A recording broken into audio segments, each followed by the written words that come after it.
Dans le podcast précédent, nous avons vu comment il était possible de modéliser une structure sur le logiciel Visual Analysis. Nous allons maintenant voir comment il est possible d'analyser et de dimensionner les composantes de cette structure une fois qu'elle a été modélisée. La première étape de l'analyse consiste à indiquer au logiciel les charges qui sollicitent notre structure. Cette opération peut se faire de deux façons différentes. La première option consiste à appliquer les charges directement sur les poutres ou sur les autres éléments porteurs. Pour les besoins de la démonstration, on va supposer que le poids de notre toiture est égal à 2 kN par mètre carré et que cette toiture supporte une charge de neige de 3 kN par mètre carré. Donc, une façon de rentrer les charges dans le logiciel va être de les appliquer sur les poutres. Donc, ce que je vais faire, je vais sélectionner les poutres en tenant la touche Control enfoncée. Donc, je vais sélectionner ici toutes mes poutres, sauf les poutres de rive. Donc, j'ai sélectionné mes poutres et je vais indiquer sur cette poutre-là la charge qu'elle supporte. Donc, je vais aller en haut dans le menu Load et je vais faire New Member Load. Donc, j'ai un menu qui s'ouvre ici. Je vais avoir le code charge ici. D, c'est pour les charges mortes. J'aurai aussi L ici pour les charges vives, puis j'aurai d'autres cas. Donc, lorsque je vais rentrer les charges dans le logiciel, je ne vais pas les pondérer et le logiciel va les pondérer lui automatiquement par la suite. Donc, je vais choisir ici D pour la charge morte. Le type de charge, c'est une charge uniforme. J'aurai d'autres choix. J'aurai des charges linéaires, d'autres types de charges. Donc, je vais avoir une charge uniformément répartie. La force est dans l'axe Y, c'est-à-dire dans l'axe vertical. Et je vais mettre ici l'intensité de la force. Les forces sont positives vers le haut. Donc là, je vais avoir une force négative parce qu'elle est orientée vers le bas. Si le poids de ma toiture est égal à 2 kN par mètre carré, l'espacement entre mes poutres est égal à 3 mètres, donc la largeur tributaire est de 3 mètres. Donc ma charge linéaire, ça va me donner 2 kN par mètre carré fois 3 mètres. Donc ça va me donner une charge linéaire de 6 kN par mètre. Donc je vais mettre ici moins 6 kN par mètre. Je vais faire OK. Donc on voit à l'écran que le logiciel là, a dessiné des petites flèches là, qui représentent les charges qui s'appliquent sur ma poutre. Si je veux appliquer les charges sur les poutres de rive, ben, je vais aller sélectionner maintenant les poutres de rive. Je sélectionne, excusez-moi, je sélectionne ici mes 4 poutres de rive. Je vais encore ici dans Load, New Member Load. C'est toujours une charge morte, ma charge est toujours selon Y.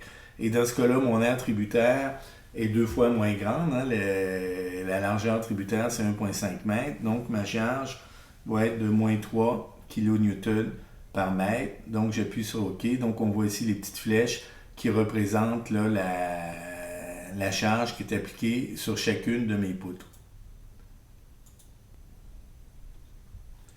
Donc, si je sélectionne une charge ici, si je vais dans mon Project Manager à gauche, ben, il va me montrer là, ma charge ici qui est égale à moins 6 kN par mètre. Là, à l'écran, le logiciel m'indique les charges, mais il ne me donne pas leur intensité. Si je voulais leur intensité, je vais sélectionner par exemple une membrure. Je vais aller ici dans le Project Manager, dans Filter, dans les filtres. Et ici, j'ai différentes choses. C'est ici que je vais choisir ce que je fais afficher. Donc, par exemple, dans Load Detail, je vais sélectionner ici Show Value. Donc, il me met la valeur. Donc, si je grossis ça, et on a moins 6 kN par mètre qui est indiqué. Évidemment, les capacités de représentation là, du logiciel ne sont pas extraordinaires. Ici, on a par exemple à l'extrémité moins 3 kN mètre pour les poutres de rive, puis pour les autres poutres, on a moins 6 kN mètre. Bon, je vais l'enlever pour ne pas brouiller inutilement la visualisation. Donc maintenant, j'ai rentré mes charges mortes. Je pourrais rentrer mes charges vives de la même façon. Donc pour rentrer mes charges vives, je vais tenir la touche Alt enfoncée, la touche Contrôle enfoncée, excusez, et je vais sélectionner toutes mes poutres.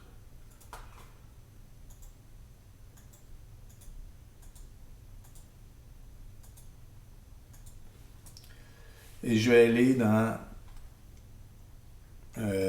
ici dans Load, New Member Load.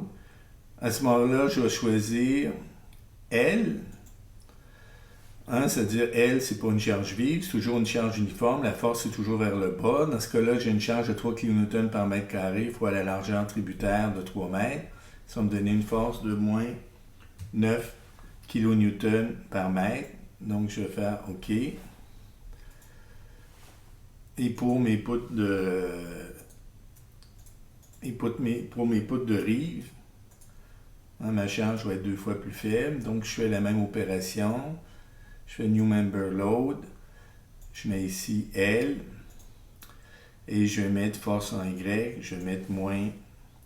Dans ce cas-là, c'est 4,5 kN par mètre.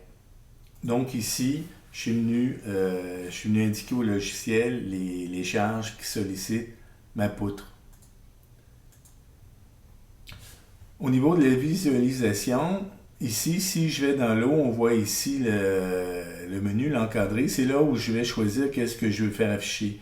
Ici, par exemple, j'ai affiché ma charge morte. Donc, on a les valeurs de tout à l'heure, moins 3 kN par mètre, moins 6 kN par mètre. C'est D, ma charge morte. Si je voulais faire afficher ma charge vive, je vais aller ici dans L et je vais afficher la charge vive. Donc, on voit ici, j'ai moins 4,5 kN par mètre sur les poutres de rive et j'ai moins 9 kN par mètre sur les autres poutres. Donc, c'est avec le menu ici, là, déroulant, que je vais choisir ce que je veux faire afficher à l'écran. Donc, j'ai enlevé ici les valeurs là, des charges pour ne pas embrouiller. Oups, ici, j'ai enlevé ma charge par erreur. Je vais la remettre. Donc, New Member Load, L, moins 9. Donc, j'ai entré toutes les charges sur ma structure. Maintenant que j'ai entré mes charges mortes et mes charges vives dans ma structure, il me reste à faire la pondération des charges. Pour faire la pondération des charges, je vais aller ici dans le menu Load et je vais choisir Load Case Manager où j'aurais pu aussi cliquer sur le petit icône correspondant. Donc, quand je vais aller ici, je vais voir si je vais dans Service Case, ben là j'ai mes deux charges, ma charge morte puis ma charge vive. C'est les deux charges que j'ai rentrées. Donc, je vais aller dans Load Combination et je vais faire ici Create Factor Combination. Donc, je vais créer une nouvelle combinaison de charges. Donc, je vais lui donner un nom. Je vais appeler ça, par exemple, charge ici majorée. Et je vais lui donner dans le tableau ici les facteurs de pondération. Donc, on se souvient que pour la charge totale majorée, on prenait 1,25 fois la charge morte plus 1,5 fois la charge vive. Donc, ici, pour la charge morte, je vais mettre 1,25. 1,25. Et pour la charge morte D, et pour la charge vive L, ici, je vais mettre 1,5. 1,5. Je vais faire OK. Donc, ça, c'est ma charge totale pondérée. Je vais faire Close ici. Il existe une deuxième option qui va souvent être plus simple pour appliquer les charges. Donc, dans cette deuxième option, au lieu d'appliquer les charges sur chacun des éléments porteurs, sur chacune des poutres, on va appliquer les charges sur une surface qui est plus grande. Donc, ça va nous faire moins de manipulations à faire. On va commencer ici par enlever les charges qu'on a déjà mises sur nos membrures. Donc, je vais sélectionner ici, pour ma charge morte, par exemple, je vais sélectionner ma charge morte. Je vais sélectionner en tenant la touche Shift enfoncée toutes les charges que j'ai appliquées. Et en appliquant sur le bouton droit de la souris, je vais faire Delete Member Load. Donc, j'ai effacé toutes les charges mortes. Je vais faire afficher maintenant les charges vives. Et de la même façon, en tenant la touche Shift enfoncée, je sélectionne ici toutes mes charges et je vais faire Delete Member Load. Donc là, je viens d'enlever toutes les charges que j'avais appliquées sur ma poutre. La deuxième option pour appliquer les charges, on a dit c'est en utilisant des surfaces. Ça, on peut appliquer des charges sur n'importe quelle surface, la contrainte étant que ces surfaces-là doivent être planes.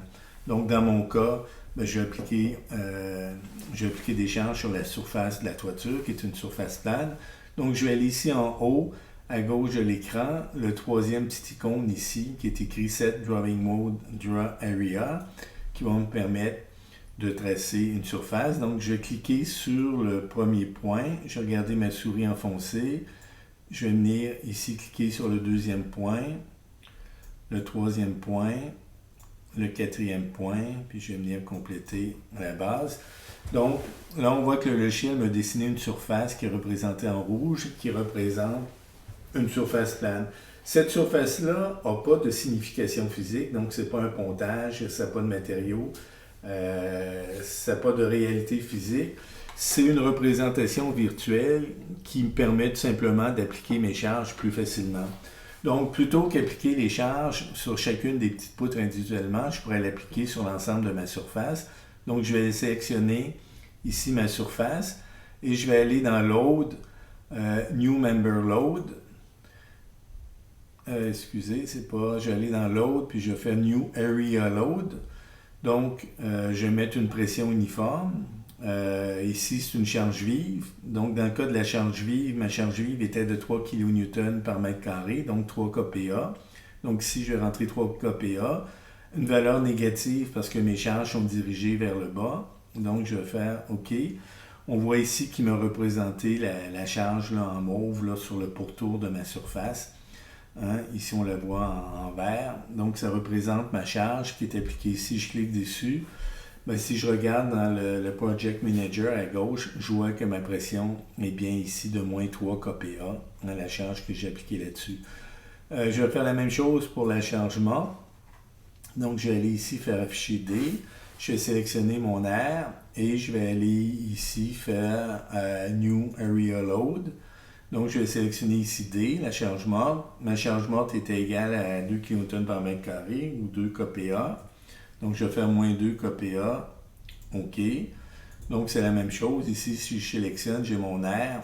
Donc, ici, je vais dans mon Project Manager, j'ai moins 2 kPa. Donc, on a la même chose qu'on avait précédemment et c'est le logiciel, en fait, qui, à partir de cette surface-là, va distribuer la charge sur chacune des poutres. Donc, ça me simplifie un peu la tâche.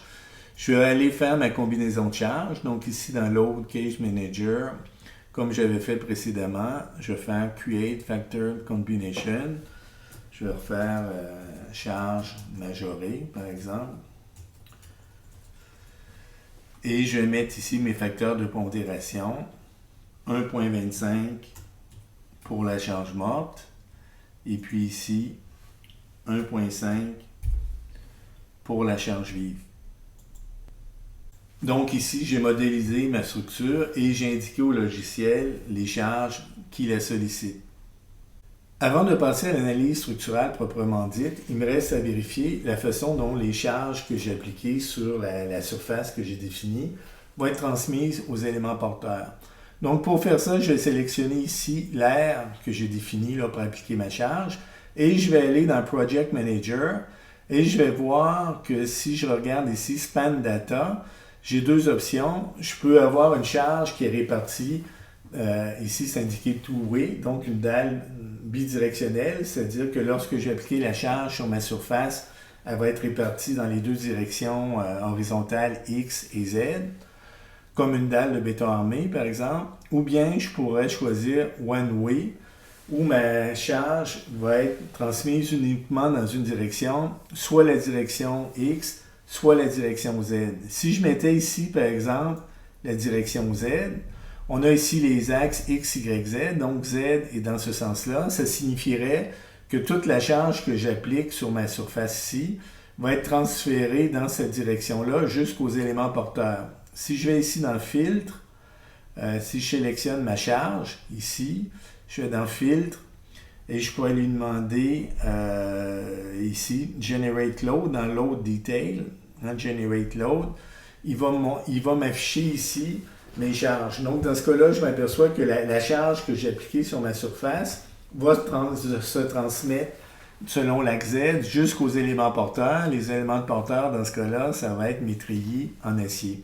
C'est pas ce que je souhaite, parce que moi, en fait, j'aurai un pontage par-dessus mes poutres, et le pontage transmettrait la charge à mes poutres selon l'axe X. Donc, je vais sélectionner ici ma surface et je vais retourner dans mon Project Manager et je vais choisir ici la direction X. Donc, en faisant ça, si je sélectionne ma charge et que je retourne dans Filtre et que dans Load Detail, je lui demande de Generate Load, je m'aperçois que ma surface va distribuer ma charge selon l'axe X pour la ramener au niveau de mes poutres. Donc, c'est ce que je souhaite. C'est comme si j'avais un pontage qui ramenait ma charge sur mes poutres de bois. Donc ici, j'ai exactement le même code charge que j'avais lorsque j'utilisais la première option et que pour appliquer mes charges sur ma structure, j'appliquais la charge directement à chacune des poutres. Maintenant que nous avons appliqué les charges sur notre structure, nous sommes maintenant prêts à passer à l'analyse structurale et au dimensionnement des profilés. Pour analyser la structure, c'est très simple. Je vais aller dans le menu en haut dans Analyze et je vais faire Analyze Now. Donc, la structure est analysée. J'ai un message qui me dit ici que la déformation, le déplacement maximum pour le cas de charge D est égal à 4,76 mètres et que ça excède 0,05 fois la distance de la dimension maximale de ma structure, c'est-à-dire 5% de la dimension de ma structure. Donc, ce qui m'indique que j'ai peut-être quelque chose de suspect. En fait, si je veux voir les résultats, je vais aller dans Result View. Et dans Result View, ici, on va représenter ma structure. En pointillé, c'est la déformation initiale de la structure. Et en trait continu, c'est ma structure déformée. Ici, on est toujours pour le cas de charge D, on le voit en haut, là. Donc, c'est la déformation de la structure sous la charge morte. Si je clique ici sur mes tirants, je m'aperçois que c'est mes tirants qui subissent une très grande déformation. Je constate en regardant dans le Project Manager, ici dans les résultats, que la déformation Y dans mon tirant varie de moins 4,72 à 0,03 mètres. Donc, ça signifie qu'au centre du tirant, là, j'ai une déformation verticale de 4,73 mètres vers le bas. Cette déformation-là est très grande, mais elle ne reflète pas la réalité. En fait, si j'avais effectivement, mon tirant est très petit, il est très long. Donc, si je prendrais une petite tige d'acier de cette longueur-là et que je la laissais, sous son propre poids, elle se déformerait, elle subirait une déformation de flexion et cette déformation de flexion-là atteindrait effectivement 4,72 mètres. Dans la réalité, ce qui va arriver, c'est que je vais avoir un effort de tension qui est généré dans mon tirant et que l'effort de tension-là va venir tirer sur le câble pour ramener son profil là, près de la ligne pointillée, là, près d'un profil linéaire. Donc, ma déformation du tirant va être beaucoup inférieure. Cependant, dans l'analyse structurale, dans le calcul des efforts, on ne tient pas compte des déformations de la structure parce qu'habituellement, les déformations de la structure influencent très peu les déformations. Donc, cette valeur-là n'est pas réaliste. Si je voulais éviter d'avoir une valeur très grande comme ça, ce que je pourrais faire, c'est aller en haut dans le Load Case Manager et de choisir Service Cases et D ici et de faire Modify. Donc, on s'aperçoit que lorsque je vais mettre la charge morte, on a l'option ici qui dit que Include the structure weight in the vertical axis direction, ce qui signifie que quand j'ai rentré mes membrures dans mon logiciel, donc je connais la dimension des profilés, je connais aussi le matériau, donc je connais la masse volumique de mes matériaux. Le logiciel peut automatiquement calculer le poids de toutes ces membrures-là et de l'inclure dans l'analyse. C'est ce qu'il fait par défaut. Si je ne voulais pas l'inclure, je pourrais choisir ici « Don't add the structural weight to this load case » et à ce moment-là, il ne va pas tenir compte du poids propre de la structure comme telle, des différentes membrures dans l'analyse. Donc, si je fais ça et que je ferme ici et que je retourne ici pour la charge morte. Donc, je vais sélectionner ici en haut D, la charge morte. Donc, il donne le résultat de ma déformation après l'application des charges. Et si je reclique ici sur mon tirant, ben, je m'aperçois que dans ce cas-là, si je regarde dans le Project Manager, dans le Result, DY, dans la déformation en verticale, ben, ma déformation va varier entre 2 et 10 cm, là, ce qui est plus raisonnable. Donc à l'écran, on me montre la structure déformée et en pointillé, comme je le mentionnais, la géométrie initiale. Si je vais dans Filtre ici, je pourrais jouer ici dans Result Display, il y a le facteur. Évidemment, les déformations sont amplifiées. Si je représentais les déformations à l'échelle réelle, ben, je ne verrais rien parce qu'évidemment, pour une structure qui est convenablement dimensionnée, les déformations sont habituellement invisibles à l'œil nu. Donc là, je vais amplifier les déformations pour les voir. Ici, je pourrais jouer avec le facteur. Si je fais 0,2 par exemple, je vais augmenter les déformations. Donc les déformations sont plus importantes. Si je veux avoir les déformations à des points précis, un nœud précis par exemple, je vais cliquer dessus. Si je clique sur le nœud ici, et je vais ici dans le Project Manager, dans Result, il va me donner la déformation du nœud. Donc la déformation du nœud selon Y, par exemple, ici mon nœud va se déplacer là, verticalement, il va baisser d'une distance de 19 cm ou 0,19 m. Ça, c'est les résultats que j'obtiens pour la charge morte. Je pourrais afficher les mêmes résultats pour la charge vive. Donc, pour la charge vive, ben, je m'aperçois que ma déformation est plus importante. C'est 29 cm. Puis, je pourrais afficher aussi les déformations pour ma charge majorée. Donc, ma charge totale majorée. Ma charge majorée ou ma déformation à ce moment-là va atteindre 67 mètres. On voit un peu ici aussi la déformation des poutres. Si je retourne dans Filtre, et que j'augmente encore mon facteur ici, si je le monte à 0,3, bien, on voit la déformation des poutres aussi qui fléchissent, puis on voit que ma structure se déforme surtout ici à l'extrémité du porte-à-faux. Donc ça va me donner la déformation de ma structure que je vais voir graphiquement. Ensuite, évidemment, je vais vouloir connaître les efforts à l'intérieur de mes membrures pour les dimensionner. Considérons d'abord le cas des poutres. Donc, on va vouloir analyser et dimensionner nos poutres en bois lamellé collé.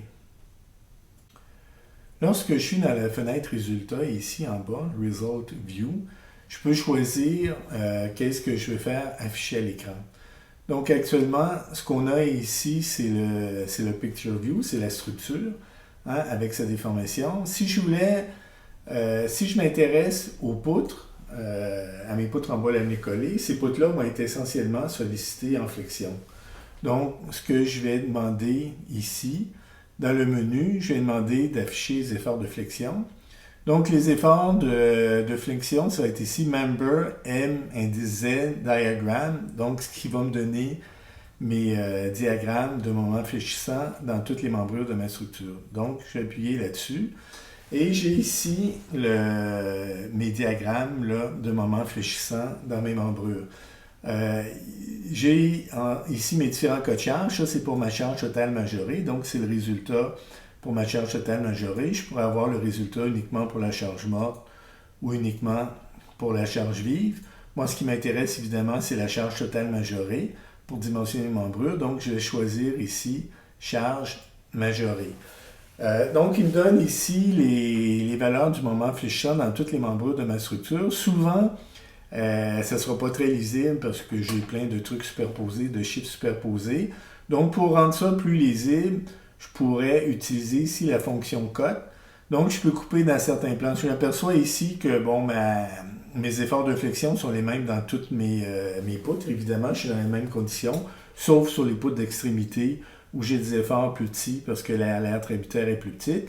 Donc, je peux choisir ici, lorsque je vais dans le menu cote, de couper dans des plans des plans selon X, Y ou Z. Si je coupe, par exemple, selon Y, ben, je vais avoir ici différents plans avec les différentes membrures. Donc, je pourrais ici couper dans ce plan-là où je vais avoir uniquement les membrures qui sont dans le plan du toit, où j'ai entre autres mes poutres, puis je vois ici que mon effort de flexion maximum est égal à 168 kN. Je pourrais aussi couper dans le plan Z, hein, où j'aurai mes 3 cadres, ou bien dans le plan X, où je peux me déplacer comme ça, et puis choisir dans quel plan je considère mes efforts. Donc, ça me permet d'avoir mes résultats plus lisibles. Donc, je m'aperçois de toute façon, quel que soit le plan que je choisis, j'ai l'information que je souhaitais obtenir. Je sais que mon moment fléchissant maximal est égal à 168 kN/m. Le logiciel ne me permet malheureusement pas d'afficher le diagramme des efforts tranchants. Par contre, si je sélectionne une membrure, celle-là par exemple, et que je vais dans Result, bien, ici dans Result, il va me donner l'effort axial qui est égal à 0. Il va me donner les efforts tranchants. Donc l'effort tranchant va varier de moins 84 à plus 84 kN, puis le moment fléchissant. Là. Le moment fléchissant qui va varier de 0 à 168 kN/m. Donc ici, j'ai les efforts internes dans ma membrure. Donc maintenant que j'ai les efforts internes de ma membrure, je vais pouvoir aller dans les tableaux de sélection pour sélectionner une membrure capable de résister à ces efforts-là. En consultant le tableau de sélection des poutres en lamelé collé, je vais finalement choisir un profilé de 130 par 608 mm pour lequel j'ai un moment résistant qui est égal à 184 kN/m, donc qui est supérieur au moment appliqué par les charges totales majorées qui est égal à 168 kN/m. Et j'ai un effort tranchant résistant V indice R qui est égal à 83 kN, donc qui est à peu près égal à 84 kN, l'effort tranchant causé par l'application des charges externes majorées. Donc, je choisis un profilé 130 par 608. Maintenant, je vais revenir à ma structure complète. Je vais retourner à Model View. Je peux peut-être le faire afficher en Picture View. Donc, maintenant, je connais la dimension de mes poutres. Donc, je vais les sélectionner. Je vais sélectionner toutes mes poutres en bois lamelé collé. Donc, je sélectionne ici mes poutres. Je pourrais avoir des plus petites poutres pour les poutres de rive parce que les efforts sont plus petits, mais généralement, ça ne vaut pas la peine. Je vais utiliser la même dimension partout.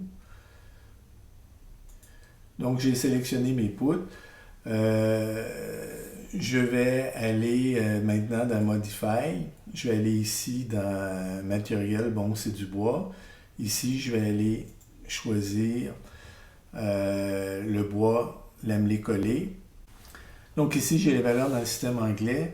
Donc ça va être une poutre lamelé collé de 5 pouces par 24 pouces de hauteur. Donc si je vais ici la GL 5 x 24,75, je m'aperçois que la largeur c'est 0,127 m et la hauteur est égale à 629 mm. Donc c'est à peu près 130 par 608 mm. Et les valeurs sont légèrement différentes parce que c'est des profilés australiens. Donc, je pourrais choisir cette poutre-là. Donc, je vais faire OK. Si je voulais avoir les dimensions exactes, ben, je pourrais aller, comme je l'ai déjà mentionné, dans le Database Shape, Standard Parametric, et je choisirais ici rectangulaire. Hein, et je pourrais rentrer les dimensions exactes, 0.130 et 0.608 si je voulais. Donc, ici, j'ai modifié mes poutres et je leur ai donné la bonne dimension. Je peux maintenant passer à l'analyse au dimensionnement des treillis en acier. Donc, je vais retourner dans la fenêtre des résultats, ici, Result View. Donc, j'ai ma structure ici déformée. Et ici, comme je le mentionnais précédemment, on a un menu qui nous donne ce que je veux faire afficher. Donc, dans le cas précédent, pour mes poutres en bois lamelé collé, j'avais fait afficher Member FNDZ diagramme, c'est-à-dire le diagramme des efforts, des moments fléchissants de ma structure. C'est ce qui m'intéressait pour les poutres en bois. Dans le cas de mes treillis en acier, ces éléments-là travaillent en flexion. Mais comme tous les treillis, en fait, chacune des membrures du treillis va être sollicitée en compression ou en tension. Donc, moi, je vais lui demander d'afficher Member F indice X Color. Donc, F indice X, c'est les efforts de compression. Donc, là, il m'indique les efforts de compression dans toute la structure avec un code de couleur. On voit en bas à droite l'intensité des efforts avec un code de couleur. Les valeurs négatives sont des efforts de compression et les valeurs positives sont des efforts de tension. Donc, selon le code de couleur, les efforts de tension les plus importants vont être représentés en bleu et les efforts de compression les plus importants vont être représentés en rouge. Et entre les deux, ce qui va être représenté en vert, c'est les membrures qui sont moins fortement sollicitées. Donc ici, ce que j'ai à l'écran, c'est les efforts de tension et de compression dans toutes mes membrures causées par ma charge morte. Ici en haut, j'ai la charge morte. Donc moi, ce qui m'intéresse, c'est la charge majorée. Je vais aller choisir charge majorée ici. Puis donc là, j'ai les résultats pour la charge majorée. Je m'aperçois par exemple que pour mes poutres en bois lamelé collé, la valeur est égale à 0. Mon effort axial est égal à 0 kN. Ces éléments-là sont sollicités uniquement en flexion, ne sont pas sollicités ni en compression ni en tension. Donc, pour accroître la lisibilité de mon diagramme, moi, ce qui m'intéresse, le cadre qui va être le plus sollicité, c'est celui qui est au centre, c'est lui qui prend les plus grandes charges. Donc, en utilisant le menu code, je vais garder uniquement celui-là. Je pourrais grossir un petit peu. Donc, je m'aperçois que les valeurs positives, c'est les valeurs de tension. Donc, je m'aperçois par exemple que dans mon tirant ici, j'ai une force de tension de 800 kN. L'aile supérieure de mon treillis est tendue ici. J'ai des forces qui sont positives avec un effort de tension maximum près du poteau qui est égal à 1340 kN. Et l'aile inférieure de mon treillis est comprimée avec un effort de compression maximum qui est égal à 3057 kN et qui est situé ici près du poteau. J'ai aussi des efforts de compression dans mes membrures verticales, mais qui sont beaucoup plus petits. Et j'ai des efforts de tension également dans mes membrures diagonales, mais qui sont également plus petits. Je pourrais choisir des membrures de différentes dimensions pour m'ajuster à ces efforts-là pour économiser de l'acier. Mais pour les besoins de l'exercice, je vais supposer que je vais utiliser le même profilé là, pour tout mon treillis. Donc, ce qui va gouverner mon dimensionnement, c'est la membrure la plus sollicitée. Donc, comme je le mentionnais, la membrure la plus sollicitée, c'est la membrure ici, dans le bas du treillis, près du poteau, qui a un effort de compression de 3057 kN. En consultant le tableau de sélection des poteaux en acier, si je choisis d'utiliser des profilés tubulaires, c'est-à-dire des profilés HSS de forme ronde, je vais choisir un profilé HSS, par exemple, de 273 par 13, pour lequel, avec une longueur de flambement KL de 3 mètres, qui est égale à la longueur de ma membrure, je vais avoir une résistance à la compression P indice R qui est égale à 3242 kN, donc qui est supérieure à la force maximale de compression générée par les charges majorées, qui était égale à 3057 kN, tel qu'obtenu avec Visual Analysis. Donc, je vais maintenant venir sur la fenêtre Model View. Je vais enlever ici, je vais enlever ça. Je pourrais faire ici Picture View, qui est peut-être plus pratique.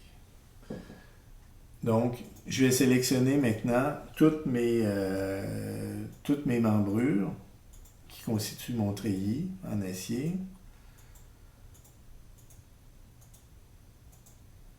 Peut-être que pour que ce soit plus pratique, je vais utiliser un filtre, donc je vais demander de ne pas afficher les airs. Ça vient embrouiller plus qu'autre chose. Donc je sélectionne ici mes membrures dans mon treillis.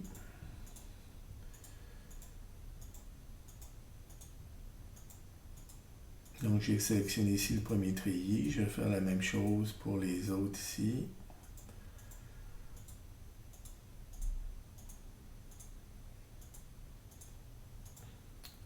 Je sélectionne les membrures.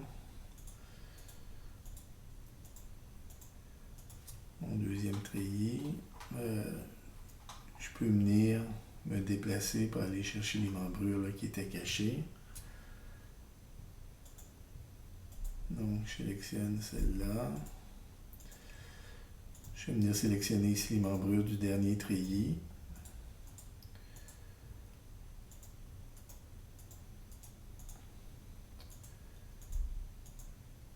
Je les sélectionne une à une.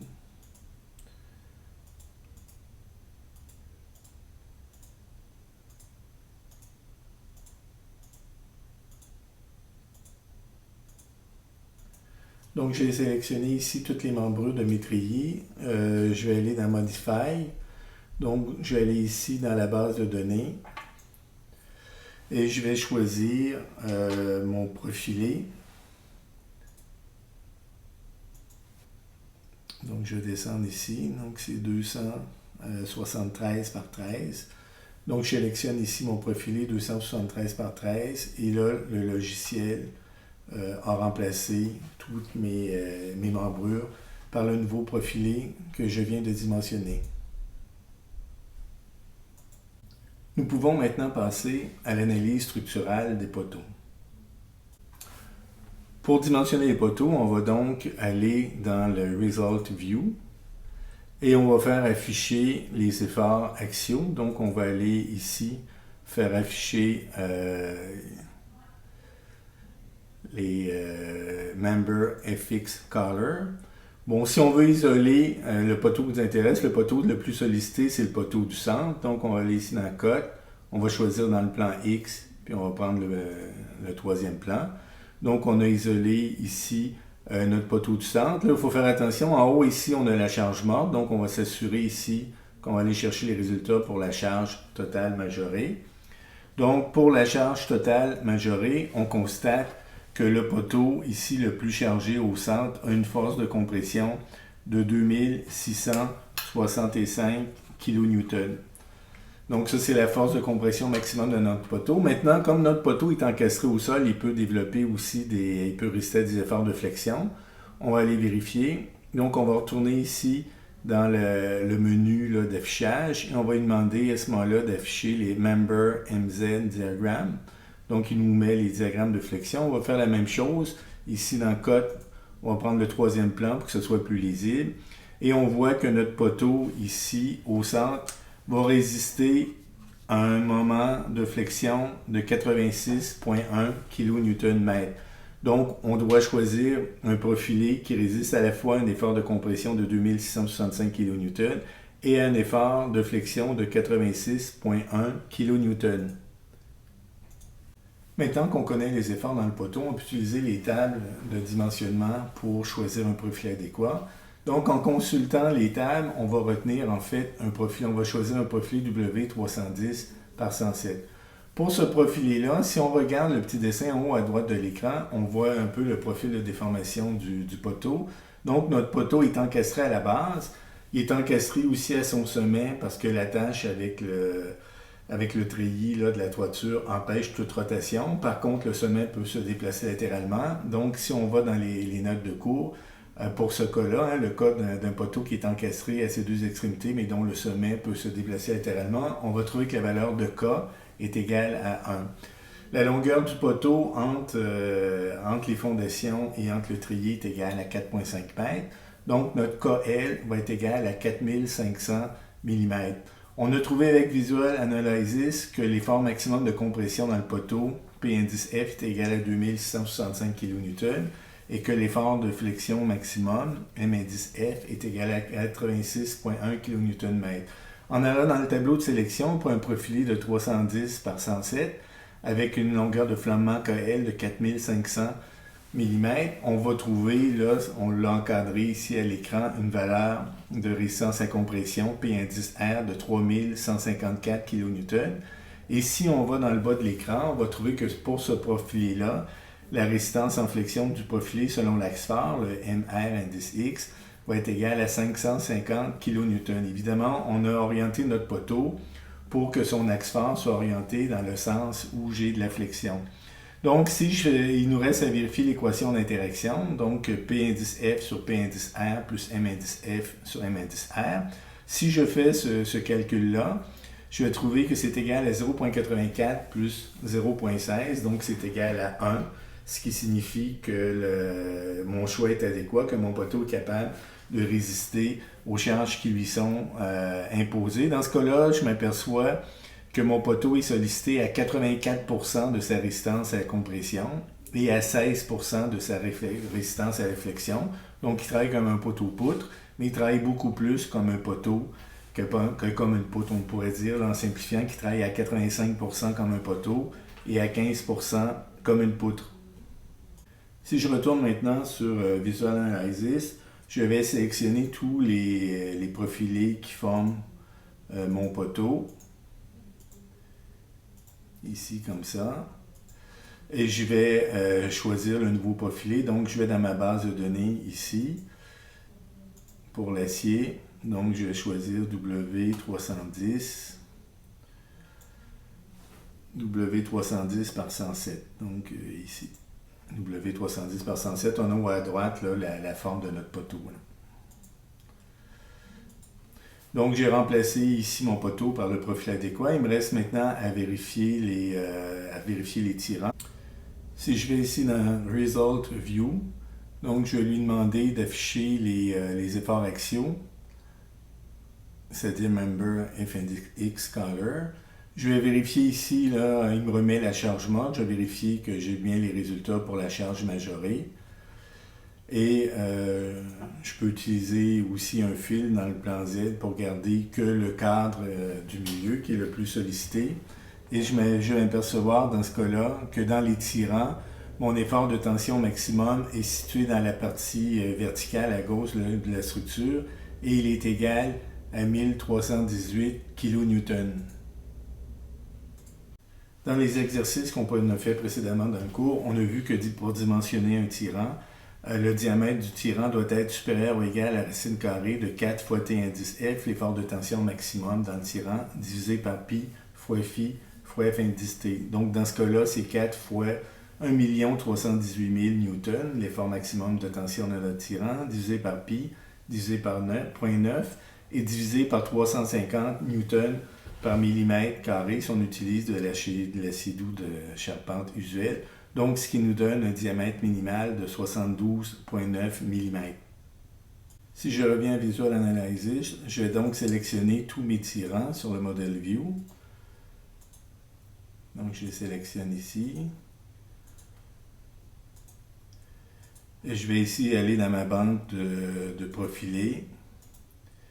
Et je vais choisir des tirants qui font 3 pouces et quart de diamètre. Donc 3 pouces et quart de diamètre, ça me donne un diamètre, ici on voit là, de 73 mm. Donc je vais faire OK. Donc j'ai remplacé ici mes tirants par des tirants de 73 mm qui sont capables de résister aux charges là, qui leur sont imposées.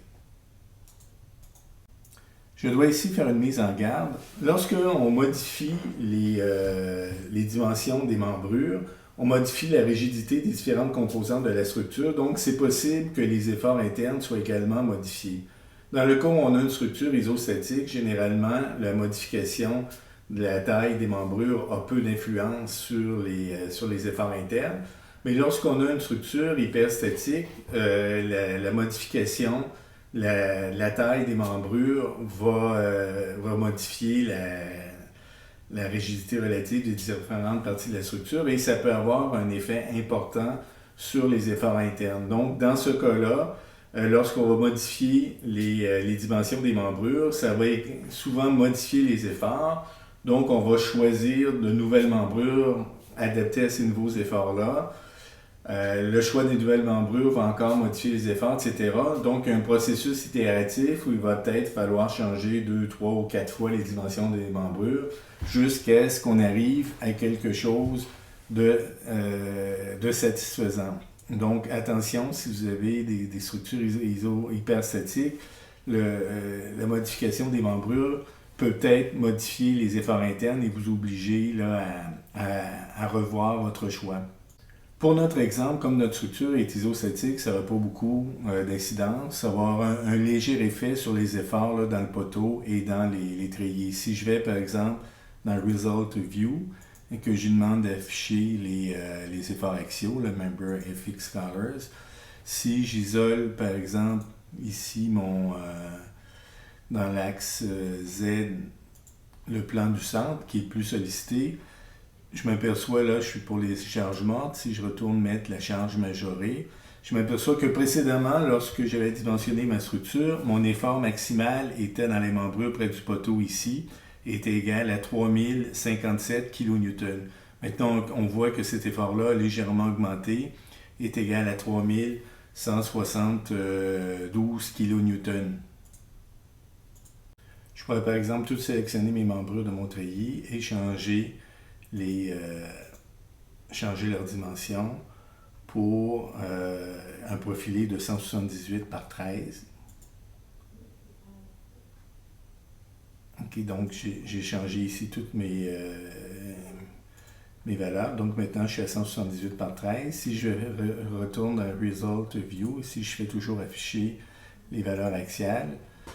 Et si je fais encore, je garde que le truc central, ben, je m'aperçois qu'ici, j'ai diminué.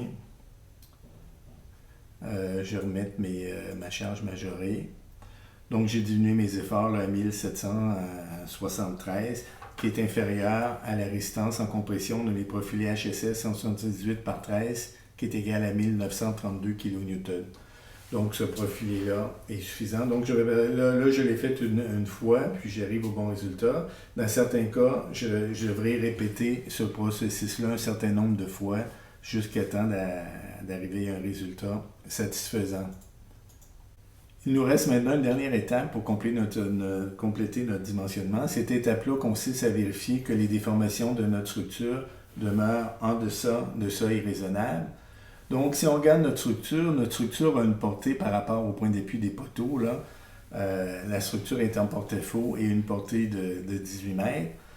Si on regarde à l'aide de cours, on trouve que pour les toitures, le Code national du bâtiment du Canada considère que la flèche admissible est égale à L sur 180, L étant à la portée maximale. Donc, dans ce cas-là, on a 18 000 mm divisé par 180, ce qui donne 100 mm.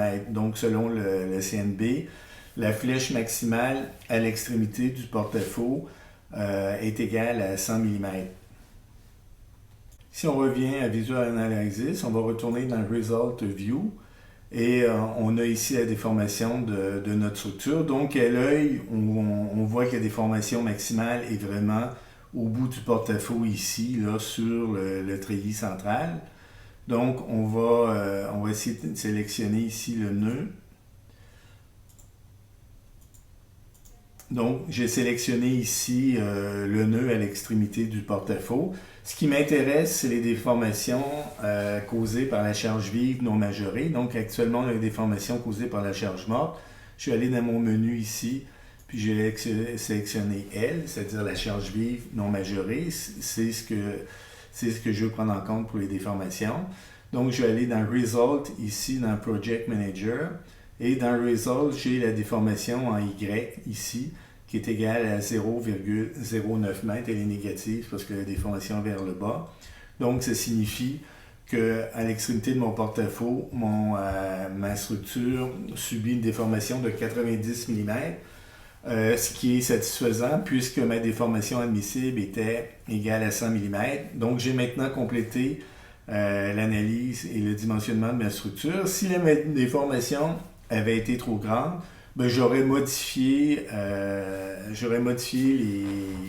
ma structure de façon à réduire cette déformation-là. Dans ce cas-là, je m'aperçois que le treillis rigide n'est pas très déformable. Là, ce qui engendre le gros de la déformation à l'extrémité du treillis, c'est vraiment l'allongement du tirant. Donc, si je voulais diminuer cette déformation-là, même en augmentant la grosseur des membrures du treillis, ça aurait peu d'effet sur la déformation à l'extrémité du porte-à-faux. Donc, si je voulais diminuer la déformation à l'extrémité du porte-à-faux, dans ce cas-là, la représentation visuelle des déformations m'indique que la solution la plus efficace serait d'augmenter le diamètre là, du tirant. Donc, ça complète ce que je voulais vous présenter pour l'utilisation du logiciel Visual Analysis. Je n'ai pas passé en revue toutes les options du logiciel, mais selon les cas que vous aurez à traiter, vous pourrez vous amuser là, à regarder les différentes options du logiciel et à utiliser d'autres options au besoin. Mais disons, ce que je vous ai présenté vous donne quand même les notions de base là, pour être capable d'utiliser le logiciel correctement. Je vous remercie pour votre attention.